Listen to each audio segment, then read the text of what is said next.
اور پھر حضور علیہ الصلوۃ والسلام نے اب مسلمان مجتنب ہو جائیں، بچنے والے ہو جائیں، آپ نے جو ہے وہ اس کی برائیاں بیان کی.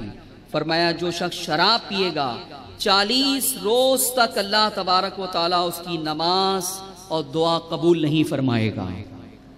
ایک گھونٹ شراب اگر کسی نے پی لی تو سمجھ لو کہ 40 روز تک اس کی نماز قبول نہیں ہوگی. اس سے جو خون بنا وہی خبیث ہے اور جہنم میں لے جانے کا سبب ہے. اور پھر اس کے بعد حضور علیہ الصلوۃ والسلام نے وعیدیں بیان فرمائی. فرمایا کہ 3 لوگ ایسے ہیں کہ اللہ تعالیٰ ان کی مغفرت نہیں فرمائے گا، وہ جنت میں داخل نہیں ہو سکیں گے. کتنے لوگ؟ 3 لوگ. فرمایا کہ دائمی شرابی جو مستقل شراب کا عادی ہو اور اسی حال میں مر جائے تو اللہ تبارک و تعالیٰ اس کی بخشش نہیں فرمائے گا.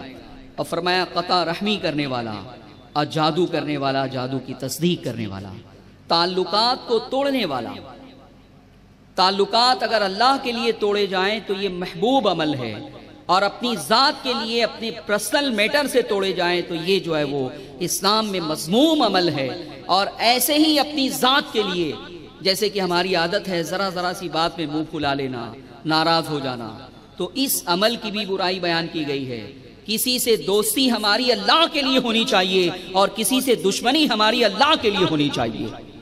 لیکن اللہ اس کے رسول کے لیے دوستی اور دشمنی کرنے کا مزاج ہمارا ختم ہو گیا. ہم تو دوستی اور دشمنی اپنے لیے اور اپنے مفادات کے لیے کرنے والے بن گئے.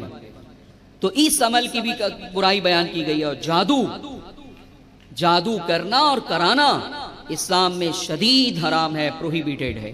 اس لیے کہ یہ ایک ایسا عمل ہے کہ اس کے ذریعے سے انسانوں کو اذیت دی جاتی ہے، تکلیف دی جاتی ہے، نقصان پہنچایا جاتا ہے. اور اسلام ایک ایسا مذہب ہے کہ اسلام جانور کو بھی نقصان پہنچایا جائے یہ بھی برداشت نہیں کرتا ہے.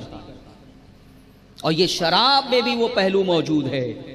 شراب پینے والا جب شراب کے نشے میں ہوتا ہے تو پھر وہ جو کچھ کرتا ہے کیا آپ کو اس کا علم نہیں ہے؟ اپنے گھر میں جانے کے بعد جو ہنگامہ کرتا ہے، وہ جو بدتمیزی کرتا ہے، وہ کفر بھی بکتا ہے، ماں کو مارتا ہے، باپ کو مارتا ہے، گالیاں دیتا ہے، بد کلامی کرتا ہے، بیوی کو پیٹتا ہے، بیوی پر ظلم کرتا ہے. اور جب صبح میں اسے نشے سے چھٹکارا ملتا ہے، جب اس کا نشہ جو ہے وہ کافور ہوتا ہے، اسے کہا جاتا ہے کہ رات میں تم نے یہ کیا، تو کہتا ہے میں ایسا کیسے کر سکتا ہوں، ایسا کیسے کر سکتا ہوں. اسے یقین نہیں آتا کہ اخلاقی اعتبار سے کیا میں اس قدر جو ہے وہ گر گیا ہوں کہ یہ کروں گا. اسی لیے حدیث پاک میں فرمایا کہ آقا علیہ الصلوۃ والسلام نے الخمر ما خامر العقل، کہ خمر جو حرام ہے، جو ناجائز ہے، وہ ہے جو عقل کو مختل کر دے، عقل کو زائل کر دے، ہوش و حواس جو ہے وہ باختہ کر دے، انسان کو پھر اپنے کیے کا بھی جو ہے وہ ہوش نہ رہے. تو اس حال میں انسان کو لے آنا کسی بھی شے کے ذریعے سے یہ حرام اسی لیے ہے کہ جب وہ اس حال میں آتا ہے نشے کی تو پھر وہ کرتا ہے وہ کہ بعد میں اگر اسے کہا جائے تو خود شرمندہ ہوتا ہے اور وہ کہتا ہے میں ایسا کیسے کر سکتا ہوں. تو بہرحال میرے عزیزوں میرے دوستو، آقا علیہ الصلوۃ والسلام نے حدیث میں فرمایا کہ 3 آدمی جنت میں نہیں جائیں گے: جو مستقل نشہ کرتا ہے، شراب پیتا ہے، جو قطع رحمی کرتا ہے، اور جو جادو کرتا ہے. اور پھر اس کے بعد حضور علیہ الصلوۃ والسلام نے لوگوں کو ایک اور موقع سے، ایک اور اینگل سے اس سے روکا. اب آپ اندازہ کریں، شرک سے بڑھ کے کوئی گناہ ہے؟ اللہ کی ذات میں شرک کرنا اس سے بڑھ کر کوئی گناہ ہے؟ یہ ایسا گناہ ہے کہ سارے گناہوں کو اللہ تعالیٰ قیامت کے دن معاف فرما دے گا، لیکن شرک اور کفر کی معافی کبھی نہیں ہوگی. شرک اور کفر کا ارتکاب کرنے والا دائمی جہنمی ہے. لیکن اس گناہ کے ساتھ آقا علیہ الصلوۃ والسلام نے شراب کو بیان کیا. فرمایا کہ حضور نے یہ 3 باتوں کی تلقین فرمائی مسلمانوں کو، صحابہ کو، کہ لوگوں اللہ کے ساتھ شرک نہ کرنا، اللہ کے ساتھ شرک نہ کرنا. فرمایا کہ اگرچہ تمہارے جسم کو ٹکڑے ٹکڑے کر دیا جائے، تمہارے جسم کو آگ میں ڈال دیا جائے، لیکن پھر بھی اللہ ایک ہے. یہ حق جو اللہ کا ہے کسی اور کو نہ دینا، کسی اور کو معبود نہ ماننا۔ فرمایا تم ٹکڑے ٹکڑے کر دیے جاؤ گوارا کر لینا، آگ میں ڈال دیے جاؤ گوارا کر لینا، لیکن اللہ کے ساتھ شریک نہ کرنا۔ اور پھر اس کے بعد فرمایا کہ نماز کو قصدن نہ چھوڑنا، جان بوجھ کے نماز کو چھوڑنا اسے کفر قرار دیا گیا ہے۔ اللہ تعالیٰ سخت ناراض ہوتا ہے اس بندے سے جو جان بوجھ کے قصدن دیدہ و دانستہ نماز کو ترک کر دیتا ہے۔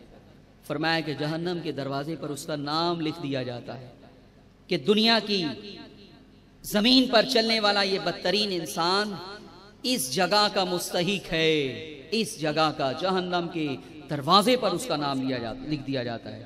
اور پھر فرمایا شراب نہ پینا یہ ہر برائی کی کنجی ہے۔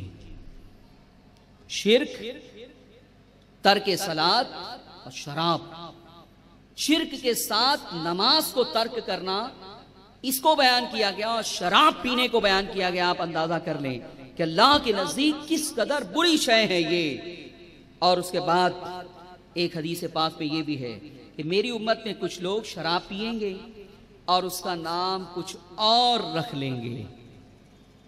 کوئی یہ کہہ سکتا ہے کہ مولانا وسکی کا ذکر تو قرآن اور حدیث میں نہیں ہے، برانڈی کا ذکر تو قرآن اور حدیث میں نہیں ہے، بیئر کا ذکر تو قرآن اور حدیث میں نہیں ہے، قرآن اور حدیث میں تو خمر کا ذکر ہے، خمر انگور سے بنی ہوئی شراب ہے، میں انگور سے بنی ہوئی شراب نہیں پیتا ہوں، میں تو دوسری چیزیں پی رہا ہوں۔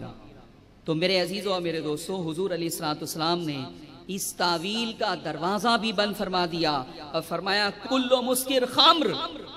آپ خمر جو ہے وہ سمجھ رہے تھے کہ یہ انگور سے بنی ہوئی شراب ہے، یہ حرام ہے۔ فرمایا کہ کل مسکر، جس سے بھی نشہ آئے وہ خمر ہے، اور کل مسکر حرام، نشہ لانے والی ہر شے قیامت تک حرام اور ناجائز قرار دے دی گئی۔